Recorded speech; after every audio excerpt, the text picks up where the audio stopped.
everyone for coming out. My name is Chief Chris Francisconi.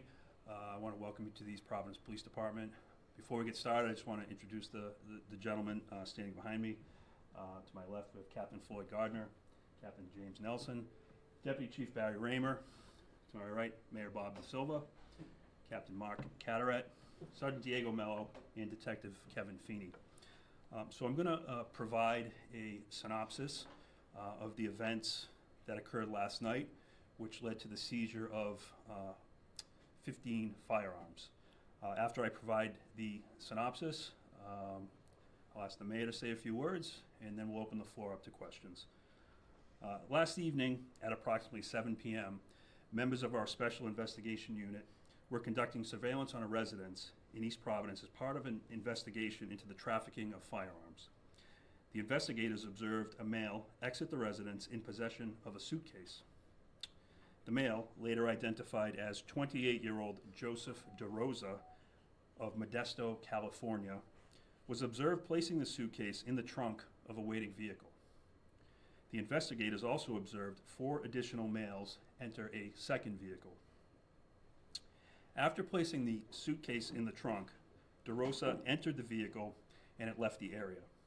He was the passenger with another male driving. Investigators began following the vehicle. As it got onto Route 195 West, they activated their emergency lights in an effort to stop.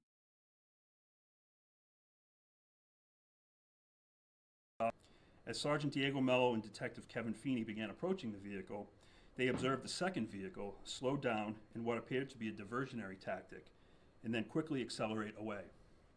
They believed it to be acting as a counter-surveillance as it was previously observed leaving the residence. DeRosa exited the stopped vehicle.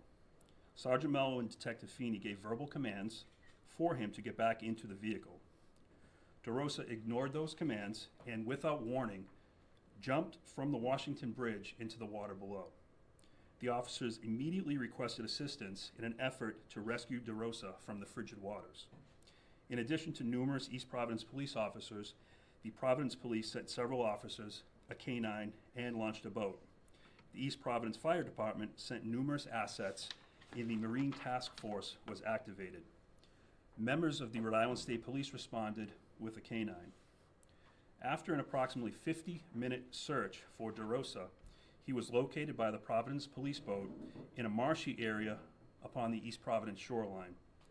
DeRosa was taken into custody by our officers and immediately transported to Rhode Island Hospital by the East Providence Fire Department. Miraculously, he only sustained minor injuries and was treated and later released into police custody. Investigators seized the suitcase and were granted a search warrant to open it. Inside the suitcase, 13 handguns and 1 rifle were located. 4 of these firearms were previously reported stolen out of Texas, and 1 had an obliterated serial number. Mr. DeRosa will be facing the following charges: 14 counts of possession of a firearm by a person convicted of a crime of violence, 13 counts of license required to carry a pistol, 4 counts of possession of a stolen firearm, 1 count of alterations of marks of identification on a firearm, 1 count of possession of a controlled substance, to wit cocaine, and 1 count of obstruction of an officer in execution of their duty, as Mr. DeRosa supplied the officers a false name.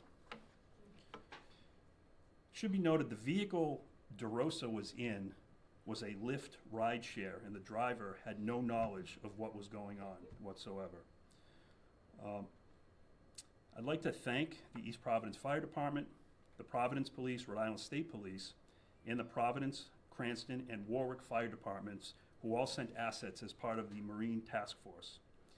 Lastly, I'd like to recognize my officers and dispatchers that were working last night for their tremendous effort, coordination, and excellent police work that went into not only the arrest, but saving this gentleman's life. That being said, I'd like to invite Mayor Da Silva to say a few words. Thank you, Chief.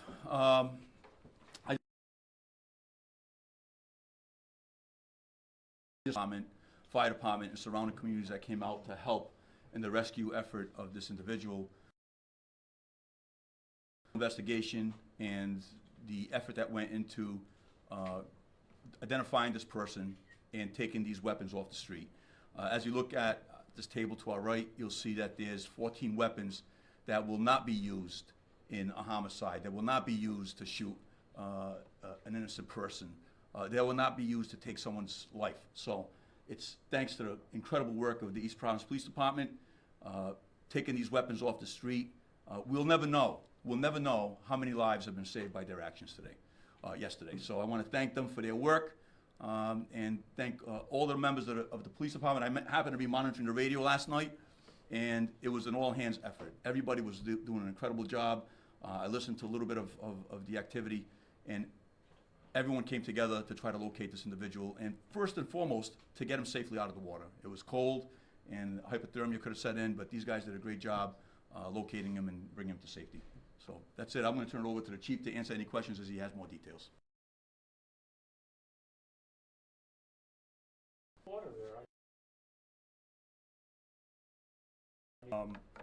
Sergeant Mello and Detective Feeney made every attempt to try to keep an eye on him after he jumped. They did lose sight of him briefly, but they were able to maintain a sight line on him. During the search, they did lose sight of him for sure. The Providence police boat eventually spotted him in the water. Do you know how long it was between the time he jumped and he got captured? It was 50 minutes. 50. 50, yes. It was quite a long time, yeah. What accounted for that? Do you think He was hiding. He at some point he did come ashore in this marshy area, and it just it's a rugged terrain. that was on the East Providence side? It was on the East Providence side, yes. Gotcha. Mm-hmm. How high of a fall is that? That's a pretty decent fall. I'm not exactly sure of the height, but I was quite surprised that he was uninjured. So I was he's shocked. been under surveillance at this house, and what, for weapons, do you think, or Yes, drugs? the Special Investigation Unit was following up on an investigation related to the trafficking of firearms, and they were conducting surveillance on this house. Did that investigation go back to California? You say he's from California. Mm-hmm. So right now, it's a very, very active investigation with multiple agencies involved. We're following up not only these stolen guns out of Texas, we're following up what these weapons may have been used for in the past in an attempt to see if we can solve any crimes that have already occurred. Do they have serial numbers? One does not. One was obliterated. The remainder of the firearms do have serial numbers. ATF involved? Our federal law enforcement partners are involved. Is it ATF? ATF is involved. Did he live in Providence at the time of this? That we're not sure. Okay. That's under investigation right now. What his connection to the area was is under investigation. Had he been recently released from prison in California? We do know that he is on probation right now, federal probation. He does have a charge of trafficking in methamphetamine. I noticed none of them have cartridges or whatever. Do you presume all of them are operative, all of these weapons? When we found the weapons last night, they did. Most of them did have cartridges and were loaded. They've since been removed during the processing process. They look all different. Is there anything common to them, or are they pretty random? So that's part of the investigation, trying to determine the origin of the guns. Us, along with our ATF and law enforcement partners, are looking into that. Last year, Providence had a theft of 80+ guns. Is this one of the largest gun seizures you folks have done? Oh, absolutely. Yes, this for the East Providence Police Department in my 22, 23 years, this is the largest single seizure of weapons. What does that signify to you? Well, they're here. We're not immune to illegal stolen guns in our community. We know they're here. We work diligently to try to locate them. The Special Investigation Unit When they received this information of these guns in East Providence, obviously, it's something we take extremely serious, and they made great efforts to, seize these guns and arrest someone. So was the Lyft pulled over because you had been tracking him from this other home, and what was, I guess, the legal reason for pulling over the vehicle? So the circumstances related to what the investigators observed on scene they had led to the traffic stop.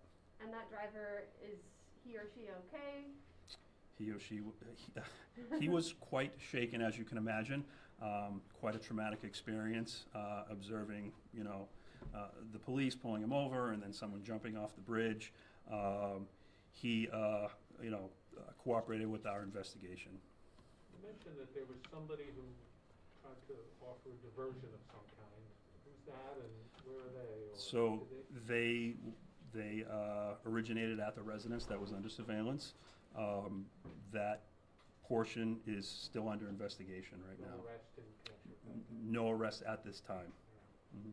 And was this fellow supposed to go to court today, or do you know? So that is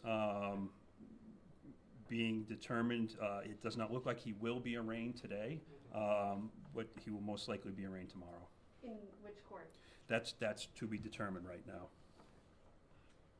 And the white Honda with heavily tinted windows, that's the Lyft? That was the Lyft, Okay. correct. And that's random, you presume? Yes, Yeah. yes. We don't believe that Lyft driver had any connection to these illegal activities. You might have said this before. So the first count, the 14 counts, possession of firearm convicted of a crime of violence. Are you able to speak to what that crime or crimes of violence were?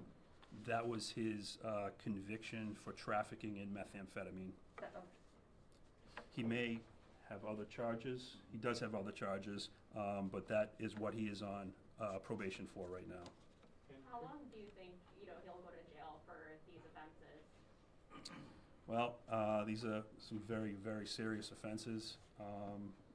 It's our hope that, some justice is meted out in this case, especially given his violent background. This is not a first offense, so our expectation would be that he does do some serious prison time. I know you explained this earlier on, but I was trying to absorb all this. Mhm. What's the Texas connection? You think that most of these guns are out of Texas? 5 of them, the 5 guns, of the 14, 5 are reported stolen out of Texas. So we have been in touch with the agencies in Texas trying to investigate the circumstances of their theft, if they were involved in other crimes. That's ongoing right now. Thanks. All right. Anyone have anything else? Are you able to provide his date of birth? His date of birth is 2/26/93. His birthday's coming up? Yep, he's almost 29. Thank you. Okay. Oh, is he a guest of yours at the moment, or is he at the ACI? He is currently a guest of ours, but that will be changing shortly. Gotcha. Mhm. Thank you. All right. Thank you, everybody. Appreciate you coming out.